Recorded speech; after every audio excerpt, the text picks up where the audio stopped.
కావాలనే మీ కలను నెరవేర్చుకోండి. సంప్రదించండి హెగ్డే ఫెర్టిలిటీ, హైదరాబాద్, తెలంగాణ. అంటే ఇప్పుడున్న సమాజంలో శంకర్ నారాయణ గారికి ఈక్వల్ గా క్యారెక్టర్ ఎప్పుడైనా మీకు కనిపించిందా, మీరు చూసిన మీ పర్స్పెక్టివ్ లో? చాలా తక్కువ అండి. బ్రిటిష్ వాళ్ళతో నిలబడి ఫైట్ చేసిన వాళ్ళు చాలా తక్కువ.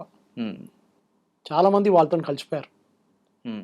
ఎందుకులే గొడవ అని చెప్పేసి నాకు ఆఫ్ ద హ్యాండ్ మీరు ఇట్లా అడిగినప్పుడు నాకు మైండ్లో రావట్లేదు. But there are many characters I love. For example, నేను ఎప్పుడు నేతాజీ సుభాష్ చంద్రబోస్ గురించి మాట్లాడతాను. బోస్ గారు చేసిన దాని అనుజ్ ధార్ అని చెప్పి రోట్ అ హ్యూజ్ వాల్యూమ్ నా డెస్క్ మీద ఉంది. నేను చదివాను, ఒక 200 పేజీలు చదివాను దాని నుంచి. ఎంత ఎంత he went through so much of problems Azad Hind Fauj setup చేయడానికి అని. So my hero would be definitely Bose, there is no doubt about it. కానీ దేశంని ఒకటి చేయడానికి, దేశంని కంప్లీట్ యూనిఫై చేయడానికి సర్దార్ పటేల్ గారు రోల్. అది స్పెషలీ మన హైదరాబాద్కి ఇండిపెండెన్స్ లేకుంటే భారతదేశం నడిమిట్లో ఒక బంగ్లాదేశ్ ఉంటుండే. అది సర్దార్ పటేల్ గారు రోల్. అంత ఈజీ కాదు. 1948 556 ప్రిన్స్లీ స్టేట్స్ని సంతకం పెట్టరా అని చెప్పి చేపించారు. He and his assistant Menon garu. That is a brilliant. So different స్టేజెస్లో డిఫరెంట్ మంది ఉన్నారు. ఇప్పుడు చాలా మంది అడుగుతారు మహాభారత్లో మీ హీరో ఎవరు అని అడుగుతారు. నేను కర్ణ అని చెప్తా. అరే విలన్ని మీరు హీరో చేసేసారంటే Karna had is positive points. Okay, wrong man, right man in the wrong party అంటారు ఎప్పుడు. Okay, so same case with him. So అట్లాంటి మన heroes, we can pick our heroes. We cannot be told that only this person is correct, only that person is. అందరికీ జీవితంలో ఎక్కడో కూడా చిన్న చిన్న లోపాలు ఉంటాయి. కానీ వాట్ ద బిగ్గర్ పిక్చర్ ఏంటనేది సి శంకరన్ నాయర్ గారు చూపించారు. That he was willing to fight the system. సిస్టంలో ఉండి ఫైట్ చేశారు. అది చాలా ఇంపార్టెంట్. మన దాంట్లో ఇప్పుడు కూడా చెప్పండి, ఎవరైనా ఒక రోడ్డు మీద ఒక యాక్సిడెంట్ జరిగిందో లేకుంటే ఇంకైనా జరిగితే ఎవరిని అటాక్ చేస్తుండే మన వాళ్ళు ఏం చేస్తారు, పక్క నుంచి వెళ్ళిపోతారు. ఎందుకులే లేనిపోయిన కూడా అని చెప్పి మళ్ళీ పోలీస్ స్టేషన్ అది ఇది అంత. కానీ దానిలో ఇంటర్ఫియర్ కారు మన వాళ్ళు. కానీ మర్చిపోకండి, రేపు మీరు కూడా ఆ పొజిషన్లో ఉండొచ్చు. That is the most telling part. So as a society, in the సొసైటీలో ఉన్నప్పుడు ఎక్కడైనా ఏదైనా అత్యాచారాలు చూసినప్పుడు, ఏదైనా తప్పులు చూసినప్పుడు మీరు కూడా రియాక్ట్ కావాలి. శంకర్ నాయర్ కూడా సెడ్ పోనీ నాకేం పోయిందిలే అని చెప్పేసి నేను ముందు కూడా చెప్పాను దాని గురించి. సో ఈ కూడా సెడ్ నో, ఈ సిస్టమ్ ఫైట్ చేయడం ఇంపాసిబుల్. ఒక స్టేజ్లో అయిపోయింది, సినిమాలో అట్లనే అయింది. ఒక స్టేజ్లో he says you cannot fight the crown. Crown అంటే వాళ్ళ empire. You cannot fight the crown. కానీ చేశారు. అది అట్లా ఉండి కూడా చేశారంటే that is the brilliance of it. ఇప్పుడు ఉన్న జనరేషన్కి మీ సజెషన్ ఏ విధంగా ఉంటుంది? శంకర్ నారాయణ గారి గురించి చెప్పాలంటే ఏం ఫాలో అవ్వాలని చెప్తారు ఈ జనరేషన్? ఒకటి, Gandhian anarchy is only book in print. But దాని తర్వాత వాళ్ళ ఫ్యామిలీ ఒక బుక్ రాశారు. ఆ బుక్ మీద మూవీ తయారు చేశారు. So that book is also available on Amazon. అది కూడా కొనొచ్చు. ఇంకో బయోగ్రఫీ కావాలంటే నా దగ్గర ఉంది PDF ఫైల్. ఎవరైనా నన్ను కాంటాక్ట్ అయితే నేను ఇచ్చేస్తాను వాళ్ళకి. నేను చెప్పిన కొంచెం 40 MB ఫైల్ ఉంది. So it doesn't travel easily through email. Google డ్రైవ్లో దేంట్లో షేర్ చేయాల్సి వస్తుంది డెఫినెట్గా. కానీ బయోగ్రఫీస్ ఎప్పుడు నేర్చుకోవాలండి. I'm really a fan of biographies. Henry Kissinger నుంచి, జాన్ ఎఫ్ కెనడీ నుంచి, మన దగ్గర ఉన్న బయోగ్రఫీస్ కూడా, even Gandhi for that matter. Biographies ఎప్పుడు, ఎందుకంటే మిలిటరీ బయోగ్రఫీస్ చాలా బ్రిలియంట్ ఉంటుంది. ఈవెన్ హిట్లర్ గురించి మీరు మనం ఇంత హిట్లర్ని దోషపడుతుంది. Today's Germany's engineering power is because of Hitler. ఎక్కడున్న BMW కానీ మర్సిడీస్ కానీ జర్మనీ ఇంజనీరింగ్లో ఎక్కడ ఉందంటారు లోకంలో అన్నిటికంటే. That is because of him. చేసిన పని చేశాడు చాలా మటుకు, దుర్మార్గుడు దాంట్లో అంతా. కానీ look at the bigger picture. So హిస్టరీలో పిల్లలకు కూడా, కానీ నేనేదో అడ్వైస్ ఇచ్చేది బయోగ్రఫీస్ చదవండి. మీరేదో టీవీ సీరియల్లు, ఇన్స్టాగ్రామ్ ఫార్వర్డ్లు, వీడియోలు చూడకుండా బయోగ్రఫీ అని ట్రీట్ ఇట్. ఏదైనా ఒక స్పెషల్ అకేషన్ వస్తేనే కనుక మనకి ఫ్రీడమ్ ఫైటర్స్ కానీ వీళ్ళు కానీ గుర్తొస్తారు. January 26th, August 15th, October 2nd, అంతే కదా. అప్పుడు జెండా ఎగరేసి అయిపోతుంది, పాట పాడేసి జనగణమన వాడేసి వెళ్ళిపోతాం. జనగణమన మొత్తం పాట విన్నారు ఎప్పుడైనా? Jana Gana Mana is only a small truncated part of a bigger poem. ఇవాళ దగ్గర వినలేదు. వందే మాత్రం పాడతాం. వందే మాత్రం మొత్తం విన్నారు ఎప్పుడైనా? ఆ RSS శాఖలకు వెళ్తే వినొచ్చు, అక్కడ వాడతారు వాళ్ళు. కానీ వందే మాత్రం is only one part of it. పిల్లలకి ఎంతమందికి చెప్పాం మనం? అది మనకు కంఫర్టబుల్గా ఉంది, తీసుకుందాం అంతే మనం. So we should also understand. నేను అది చెప్తున్నాను, మళ్ళీ చెప్తున్నాను. మన దగ్గర ఉన్న హీరోస్ దానికి చాలా మటుకు బుక్స్ మీకు చెప్పాను. మానోషిద్ కానీ, మానోషి సెన్ గుప్తా కానివ్వండి, మన విక్రమ్ సంపత్ గారి బుక్స్ కానీ చాలా ఉన్నాయి అట్లాంటివి. దాంట్లో ఎక్కడెక్కడో లేనిపోయిన రాజులు రాణిలు కూడా రాశారు. నేనే ఈచ్ టైం నేను ఒక్కొక్క పాయింట్ చూసినప్పుడు నాకు అర్థం చేసేది ఇక్కడ ఇట్లా ఒక రాజు ఇక్కడ ఉండేనా. మన దగ్గర కూడా విజయనగర సామ్రాజ్యం ఎంతమంది హంపీకి వెళ్ళినప్పుడు అక్కడ ఏముండే ఏం జరిగిందని ఎంతమందికి తెలుసండి. అందరు వెళ్ళి చూస్తారా విరూపాక్ష టెంపుల్ చాలా బాగుంది, అది ఎలిఫెంట్స్ స్టేబుల్ బాగుంది, చాలా బాగుంది చూసుకొని వెళ్ళిపోతారు. కానీ విజయనగర సామ్రాజ్యం అనేది ఇట్ వాస్ సామ్రాజ్యం. అక్కడ అంత పెద్ద సామ్రాజ్యం ఉన్న ఒక టైంలో ఉండే. దాని తర్వాత వీళ్ళు వచ్చి మొత్తం ఇస్లామిక్ ఇన్వైడర్స్ మొత్తం దాన్ని ధ్వంసం చేశారు. కానీ వాళ్ళు ఏం చేశారు, ఎక్కడ దాకా తీసుకెళ్ళారు. మొన్న మనకు న్యూ ఇయర్ ఉండే అండి, న్యూ ఇయర్ ఉండే కదా, ఉగాది వచ్చింది. దాని తర్వాత మా మలయాళీ న్యూ ఇయర్ 14th ఉండే. అదే రోజు థాయిలాండ్లో న్యూ ఇయర్. చెప్పండి ఎట్లా వచ్చింది, వాళ్ళకు కూడా న్యూ ఇయర్ ఎట్లా వస్తుంది అదే రోజు. మనకు ఒక కనెక్షన్ ఉండే వాళ్ళతో ఒక టైంలో. అంకోర్ వాట్ ఎవరు కట్టారు, అంకోర్ వాట్ దగ్గర వెళ్ళాం కంబోడియా దాకా. మన ఇన్ఫ్లుయెన్స్ ఉంది, విష్ణు అక్కడ, విష్ణు ఐడల్ ఇస్ దేర్, మూర్తి ఉంది అక్కడ.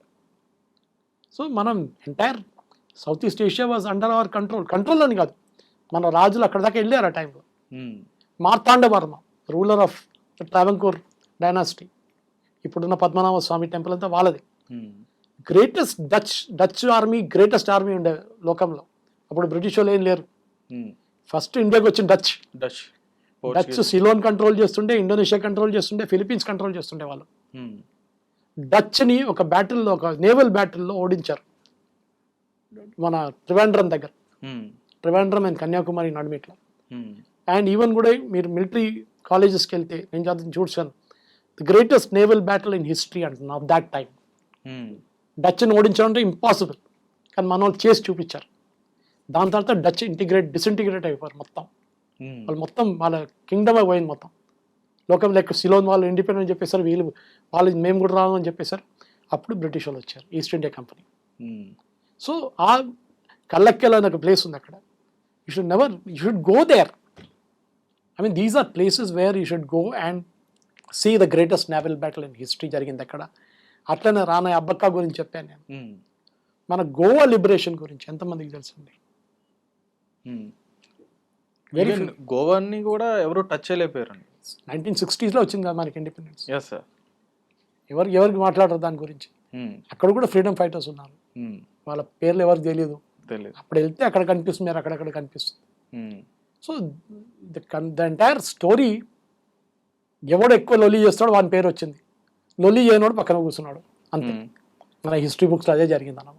Right sir. ఇప్పుడు ఈ కేసరి చాప్టర్ 2 ఏదైతే మూవీ ఉందో ఇందులో వచ్చేటప్పటికి అంటే ప్రధాన పాత్ర వహించిన అక్షయ్ కుమార్, మీ పర్స్పెక్టివ్లో ఆయన సూటబుల్ అయ్యారని చెప్పని అనుకోవచ్చు. నాయర్ గారికి ఈక్వల్గా ఆయన చూపించగలిగారు. Correct, he is more or less physical డైమెన్షన్స్లో హీఈస్ దేర్. కరెక్ట్. నాయర్ గారికి ముష్ అంత ఉంటే అది లేదు సినిమాలో. అండ్ ఆయన ఈ బ్యాటిల్ చేసేటప్పుడు, ఈ లీగల్ బ్యాటిల్ ఫైట్ చేసేటప్పుడు ఈ వాస్ ప్రిటీ ఓల్డ్, ముసలోళ్ళు అయిపోయారు అప్పుడు దాకా, 50 కన్నా ఎక్కువ ఉన్నారు. సో అక్షయ్ కుమార్ కూడా that he has try to put on young role చూపించకుండా ఆ ఏజ్కి సరిగ్గా వచ్చారు, ఆ ఏజ్కి వచ్చేసారు అన్నమాట. కరెక్ట్. సో డెఫినెట్గా that way he has done justice to the role, no doubt. And Madhavan also brilliant as opposing lawyer. I think Madhavan also did extremely good job. That చాలా సినిమాటిక్ లిబర్టీస్ తీసుకున్నారు కూడా అక్కడ కూడా. అట్లా ఒక లాయరే లేడు, ఉన్నది బ్రిటిష్ లాయర్ ఉన్నారు, అది కూడా లండన్లో. ఠీకే, నో ప్రాబ్లం, ఇట్లాంటి అన్ని నడుస్తుంది అన్నమాట. ఇందాక చెప్పినట్టుగా తెలుగులో కూడా ఇటువంటి ఫ్రీడమ్ ఫైటర్ గురించి రావాలి ఇంకా అని చెప్పని అంటున్నారు. ఇంకా ఇలాంటి వాళ్ళని ఎక్స్పోజ్ చేయాలి, ఇంకా బయటికి తీసుకురావాలి అండి. ఇప్పుడు బ్యాటిల్ ఆఫ్ కోలచల్ గురించి చెప్పాను, ఇప్పుడు ట్రావెంకోర్. అట్లా మన దగ్గర కూడా జరుగుతుంది. మీరు చెప్పండి, నేను అడుగుతాను, సింపుల్ జనరల్ నాలెడ్జ్ క్వశ్చన్ అడుగుతాను అండి. బ్రిటిష్ ఈస్ట్ ఇండియా కంపెనీ భారతదేశంలో ఏ పోర్ట్ నుంచి ఎంటర్ చేశారు? ఏదైనా పోర్ట్ నుంచి ఎంటర్ చేయాలి కదా, వాళ్ళు షిప్లో వచ్చారు, పెద్ద పెద్ద షిప్లో. ఏ పోర్ట్ నుంచి భారతదేశంలో ఎంటర్ చేశారు? అక్కడి నుంచి బ్రిటిష్ వాళ్ళు వచ్చారు కూడా. చెప్పండి ఇప్పుడు. మచిలీపట్నం. ఎంతమందికి తెలుసు అండి పిల్లలకి? ముంబయో చెన్నైయో గిన్నె కాదు, ఆ టైంలో అన్నిటికన్నా one of biggest ports Machilipatnam. దానికోసం వాళ్ళు కలకట్టాకి వెళ్ళారు. అక్కడ వెళ్ళి వాళ్ళ రాజధాని ఎక్కడ పెట్టుకున్నారు వాళ్ళు? They didn't go to Delhi. Delhi తర్వాత కాదు, చాలా సంవత్సరాల తర్వాత, ఏందో 30-45 సంవత్సరాల తర్వాత ఢిల్లీకి వెళ్ళారు వాళ్ళు. They front from Machilipatnam to Calcutta. ఆ హిస్టరీ కూడా మనకు తెలియదు. మచిలీపట్నంలో ఉందా ఎంతమంది పిల్లలకి తెలుసు నాకు తెలియదు, కానీ మనం నేర్చుకోలేదు. మనకద్దు ఆ హిస్టరీ ఎందుకు? ఏవో వచ్చాడు పోయాడు, మనకేం పోయిందిలే అని చెప్పి. You should be proud. మా ఇంటి దగ్గర కేరళలో మా ఊరు కరువన్నూరు నుంచి 16 కిలోమీటర్ల దూరంలో క్రాంగన్నూరు అనే ప్లేస్ ఉంది, ఇప్పుడు కొడుగల్లూరు అంటారు దాన్ని. వెరీ ఫేమస్ దేవీ క్షేత్రం ఒకటి ఉంది అక్కడ. కొడుగల్లూరులో is the first synagogue in the country. Synagogue అంటే జ్యూస్. వాళ్ళు ఎక్కడి నుంచో పారిపోయి వచ్చినప్పుడు వాళ్ళకి మనం ప్రొటెక్షన్ ఇచ్చాం. అక్కడ సినగాగ్ ఒకటి ఉంది. ఇంకోటి కొచ్చిన్లో ఉంది, చాలా పెద్దది. అది ఇంకోటి the world's first mosque, Mecca Medina బయట ఉన్న first mosque was constructed the same place, Kodungallur. First church in India, Saint Thomas వచ్చి ల్యాండ్ అయింది అక్కడే. 3 డిఫరెంట్ రిలీజియన్స్ ఒక ప్లేస్లో. చేరన్ జుమా మస్జిద్ అంటారు.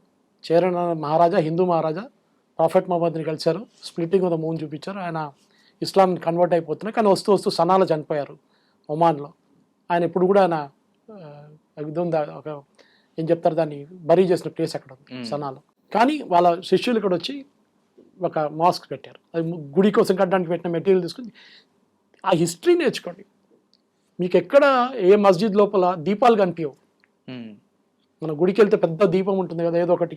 మా అయ్యప్ప టెంపుల్కి వెళ్ళారనుకోండి బొలారంలో, అది ఎప్పుడు కాస్తూనే ఉంటుంది. అది ఆ మాస్క్ లోపల ఆ మాస్క్ లోపల ఒక జ్యోతి ఉంది.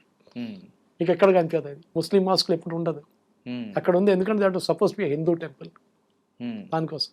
సో అట్లాంటి హిస్టరీ శంకరన్ నాయర్ అని చెప్పే ఒక వ్యక్తి కాదు, అట్లాంటి చాలా మంది ఉన్నారు. లీగల్ లూమరీస్ ఉన్నారు, పాల్కీవాలా, రామ్ జేత్మలా అని. కానీ వాళ్ళంతా ఇండిపెండెన్స్ స్ట్రగుల్ కాదు నేను చెప్పేది. కానీ డిఫరెంట్ పాయింట్స్ ఇన్ టైం మన దగ్గర హిస్టరీలో హీరోయిన్స్ చాలామంది ఉన్నారు. ఓకే, కానీ వాళ్ళని మనం అంత ఎక్స్పోజర్ ఇవ్వలేదు. ఈ గాంధీ నెహ్రూ వెంటబడి మనం వీళ్ళందరినీ సైడ్ లైన్ చేసేసాం. కానీ టైం హెస్ కమ్, వీళ్ళందరినీ మనం డిస్కవర్ చేసి అట్లీస్ట్ వాళ్ళ పుట్టినరోజైనా వాళ్ళకు ఒక ఫోటో పెట్టి ఒక దండనే వేయండి మీరు, అదైతే చేయండి అట్లీస్ట్. అదే సార్.